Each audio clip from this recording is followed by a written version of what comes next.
Welcome back to Jungle Gap. Hope you guys are doing well. Today we are going to be talking about a path that has become quite popular, especially among the full clearing farming junglers. It's a path that I myself use all the time, and I recommend it to many players that I coach, given the right circumstances, because it is very strong.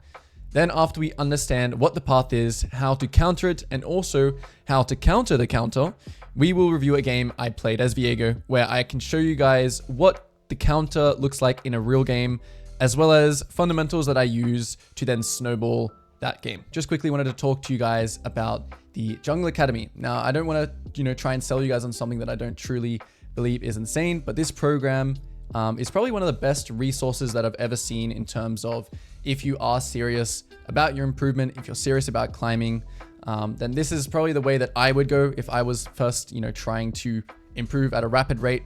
And I think the main selling point of this program is the daily group jungle coaching sessions. We have all these amazing jungle coaches, all challenger players, all have insane knowledge, where you'll have your review, you'll have your VOD reviewed. And if you're looking to catch me, I'm on Friday and Sunday at 11 a.m. AEST. That is for Americans, that'll be the day behind, since you guys are behind us here in Australia. And yeah, just an insane resource. You have also the coaching VOD library. So if you want to, look up a specific matchup, you have the community asking questions, bunch of information just being shared. So I hope to see you guys all in the Jungle Academy. All right, so first things first, we're going to be talking about what is this path in question. And of course, the path I'm talking about is the Raptor start clear. So this clear is obviously very, very popular among farming junglers, among junglers that can do AoE camps very well. And essentially what it is, right? Traditionally, junglers start buffs, but with this clear, you'll actually start Raptors. So Raptors will be your first camp, the Krugs will be your second camp, the red will be your third camp, then you'll walk from your red to your Wolves into your Gromp, which will be 5, blue will be 6, Scuttle will be 7, right? Not only what this does is it kind of makes your Raptors and Krugs sync up, and then of course you're skipping. So it's a very efficient clear, right? It's a very good clear for fast clearing junglers. Now, generally what happens in normal clear when you just clear down and you start red, you won't, you'll have an extra 30 seconds here until like your 4-minute 15 Krugs spawn, right? You'll have an extra 30 seconds here. So basically what this path is doing is it's just saying, okay, I want to use that extra 30 seconds by either crossing mid and just taking them straight away, and then I can take my Krugs again, and now I'm level 5, right? And the games where you want to do this path is in games that there's really not much going on, right? This is just a path that's saying, I'm going to farm, I'm going to get as much gold and XP as possible. So it is very, very powerful, especially for champions like Hecarim, right? Champions that really like to do AoE camps. Of course, you still have the option after 7 here, after Scuttle. You can gank, of course, right? Now, essentially, and essentially what the counter to this is, which we will see again in the VOD, and you may know what the counter is already. Agurin, a very, very good jungler from EU. The reason why he says, and why he says he doesn't like to do this path, why he doesn't do this path, is essentially because you're leaving yourself, if you're not at these Raptors as they spawn, which they spawn at 4 minutes, right? If you take them first, or around 4 minutes. They spawn at 4 minutes.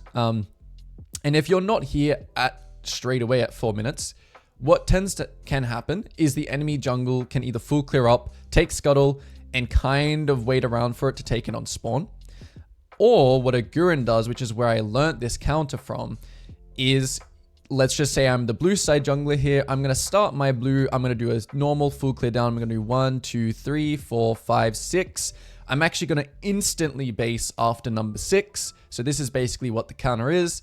I'm going to base, I'm going to get 2 long swords, and by the time I run here, and I can actually take the Scuttle, and I can still actually make it here with a trinket, and I have 2 long swords. So basically, because he's left himself vulnerable and he's left his camps, he also needs to base, right, and come here and match me if he really wants to. But the thing about that is that because I'm not going for this Scuttle and I'm basing instantly, I'm able to kind of get here first and attack his Raptors. And now if he's not here exactly on the spawn, I'm going to take them. If he's here on the spawn, right, I'll have like 2 long swords over him. So that's generally what it is. Now, finally, the way to counter this, if you are, the Hecarim, let's say you do the Raptor path, you finish your 7, which is your Scuttle, You cross mid. What you want to do if you're Hecarim here is you want to be, number one, you want to make sure you're here at 4 minutes. But also another thing you want to do is you want to make sure you have a smite. So generally, if you full clear, if you do the raptor clear and you clear down and you take scuttle, usually you just use your smite here, right? Because like, you know, what else am I going to use it on, right? We want to use smites in general because it speeds up our tempo. But in this case, right, if you are, you know, to counter this, to think ahead of the counter, you want to save your smite here. You recognize, okay, he's not coming for the bot scuttle. I'm going to save my smite. You can instantly base as long as you can make it back to your raptors. But if you can't make it, right, if you take the scuttle here and it's like 340 and you can't instantly base here and make it here as soon as they spawn, then you're going to need to stay. You can cross gank mid as long as you keep your smite up. Then at least you have a fighting chance on your raptors. However, I do think that the counter to the counter, I think the counter is better than the counter to the counter. I think the counter has more kind of playability. I think it's strong. And it makes sense why Gurren has said this. I don't think that you're going to face many players that are going to do this unless this video, you know, a lot of players start doing it now, obviously. But that's essentially what the path is and how to counter and how to counter the counter. Okay, so now jumping into our example game. This was a game that I played a few days ago. This was around, you know, High Diamond Master MMR. As you can see, I am versing a Hecarim and he absolutely lost his mind when I did that to him this game. You know, he absolutely mental boomed chasing me around a lot of the time. And yeah, so I am versing a Hecarim, right? And you know, Hecarims generally, you know, like to farm, you know, a farming jungler. So there is a chance that he's going to do it this game. I will say it's not like I was planning to do this from the very start. This was something I did, which was an adaptation to what the game was kind of presenting me with, what options I was being presented.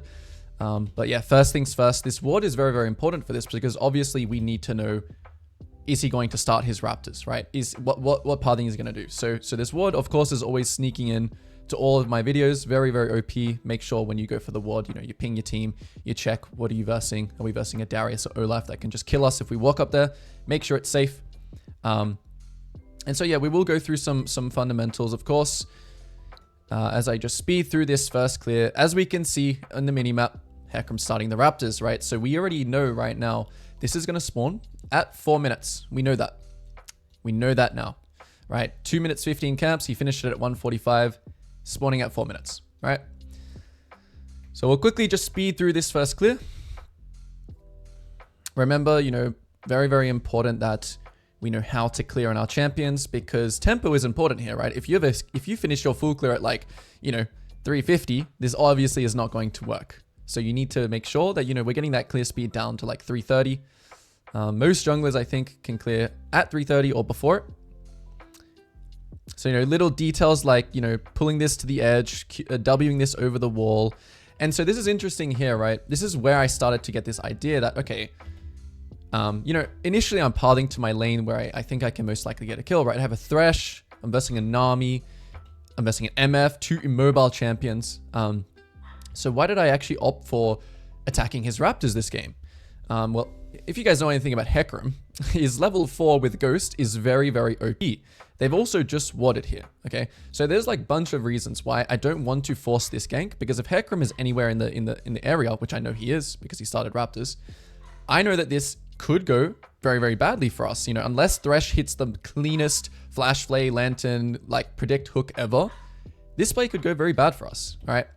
So this is where I make the decision. Okay, I'm just going to immediately reset. So as you can see, because I'm clearing at a pretty decent rate, I'm getting my full clear off as Viega at 312. Because I'm so far ahead of you know, he's probably finishing his Gromp now as well, right? Hecarim also has a very fast clear. But this is where I decide, hey, let's not go for this. You know, let's not go for this. It's a little bit of a flip. It's a little bit low percentage. I know that Hecarim is a very strong level 4 champion. Let's instead attack him at his raptors. And now as we can see here, pathing out to the top side, I'm pinging on my way to those raptors, to that scuttle.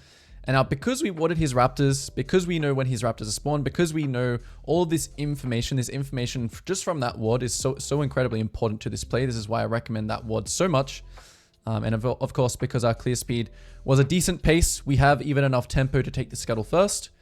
And so as we continue watching, there we go. We see the yellow. We know that means it's gonna spawn in 10 seconds. We're on here as soon as they spawn with a smite. We have another ward as well here, of course, that we can place. So even if you place that level 1 ward, you'll have another one here, which is really, really nice. You see Hecarim come in. We're pulling the camp backwards. We don't really have any intention of fighting him here. Of course, as you can see from the minimap, Vladimir is making his way over. And this is where Hecarim just, kind of lost his mind a little bit. As we kind of played out, he's not very happy, chasing me. Get the move speed from the thing. And now what else is really great for this as well is that I'm perfectly back here for my actual spawning Gromp, which is, continuing my normal cycle down. And so as we keep watching this replay, if we talk about what Hecarim could have done here, number 1, he has to be there on spawn. Number 2, he has to kind of, maybe even definitely have a smite as well. So be there on spawn and have a smite. That's pretty much his only kind of fighting chance. So if you want to do the Raptor clear, make sure you're hitting those 2 kind of prerequisites to make sure the enemy jungle does not steal your camp.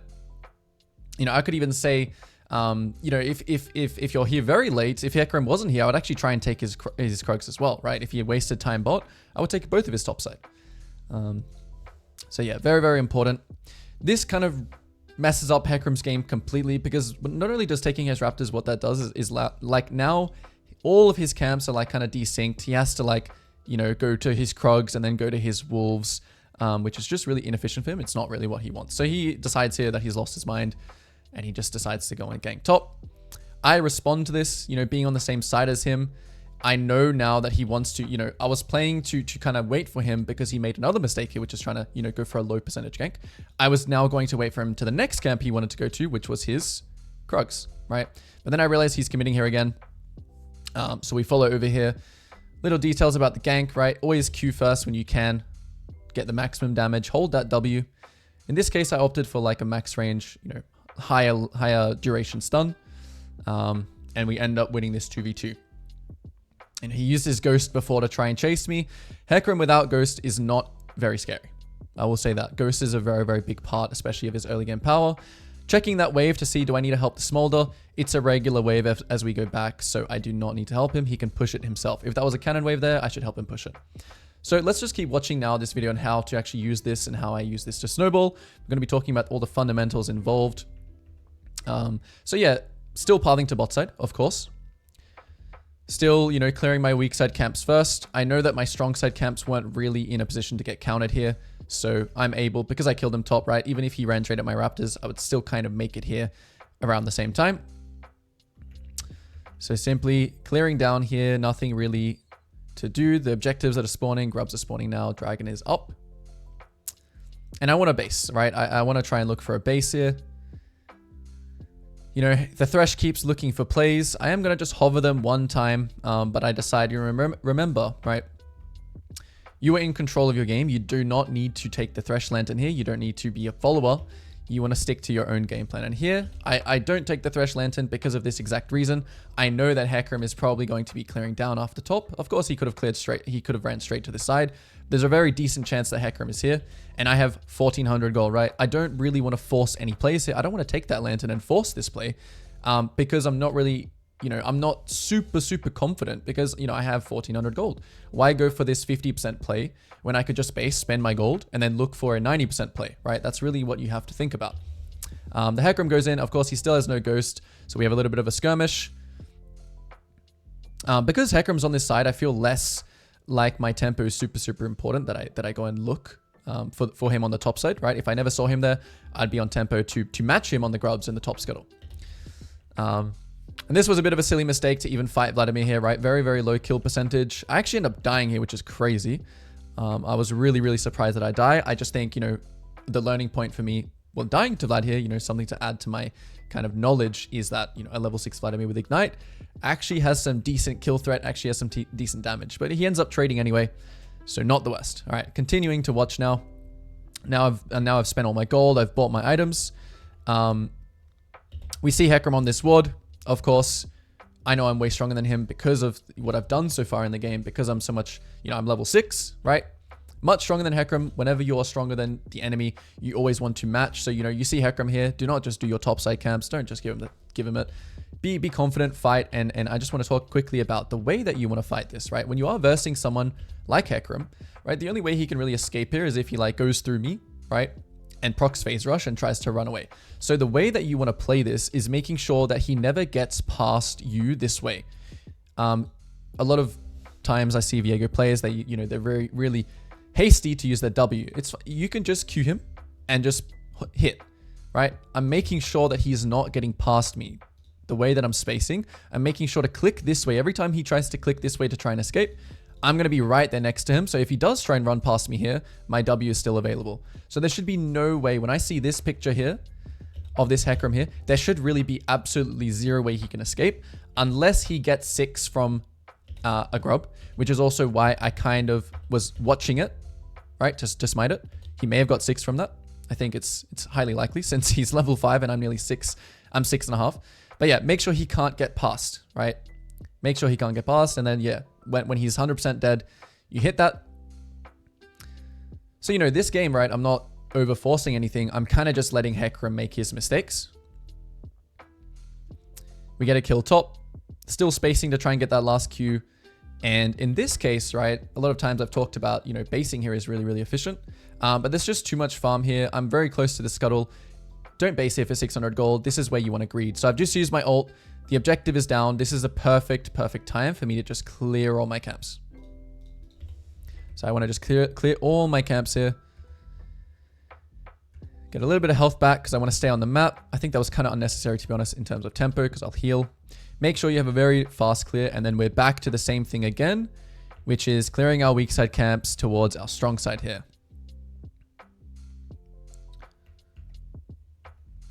And as we clear down, yeah, so a perfect example of we want to greed.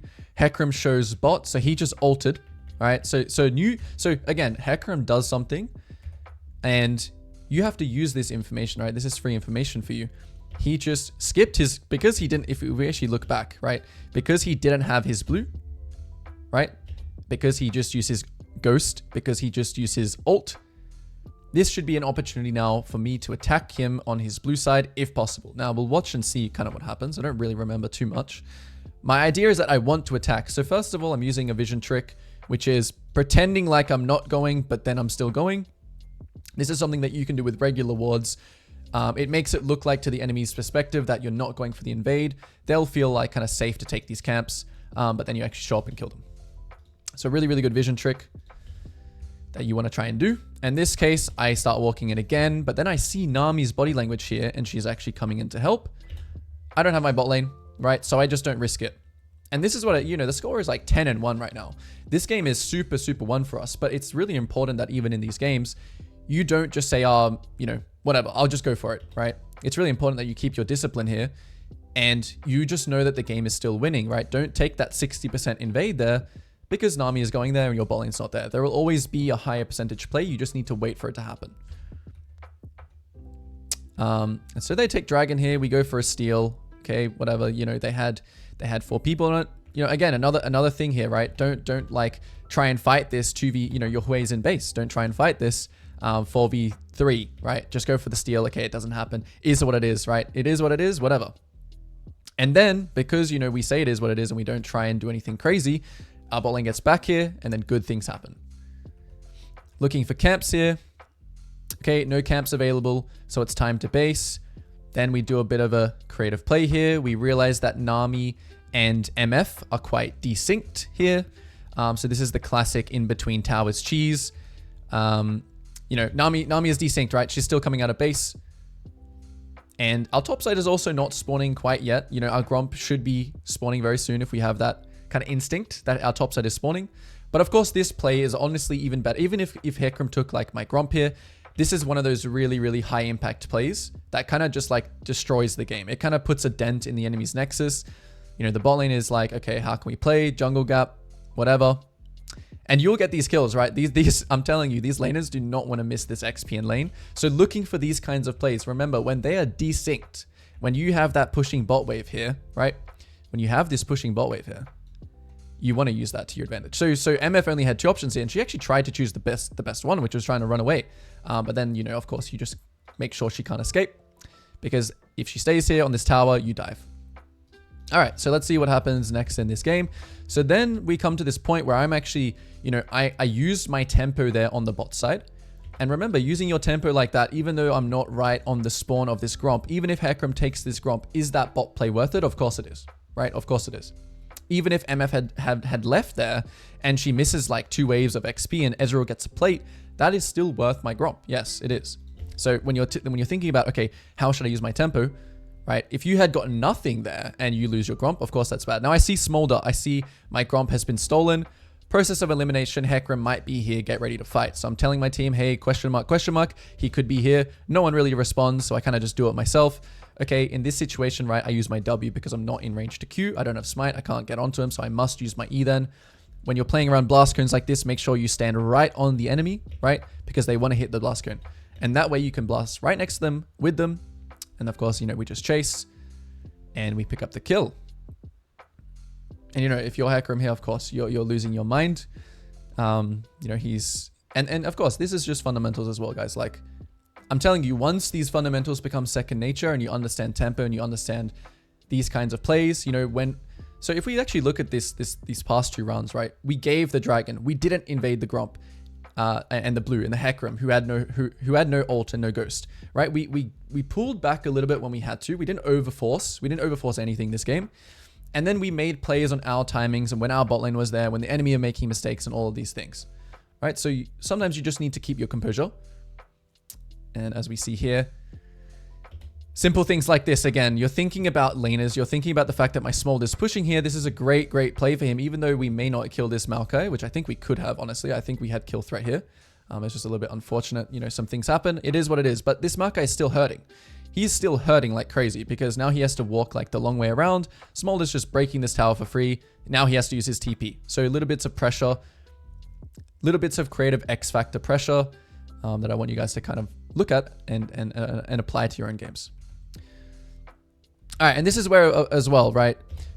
So we talk about the weak side, strong side, right? These are my weak side camps. These are my strong side. And of course, I don't want to give up my strong side camps. But this is the same thing again, where 3 grubs are worth my Raptors. Of course, right? Getting 3 grubs is sometimes you're going to have to take that trade, but the trade is much better for you.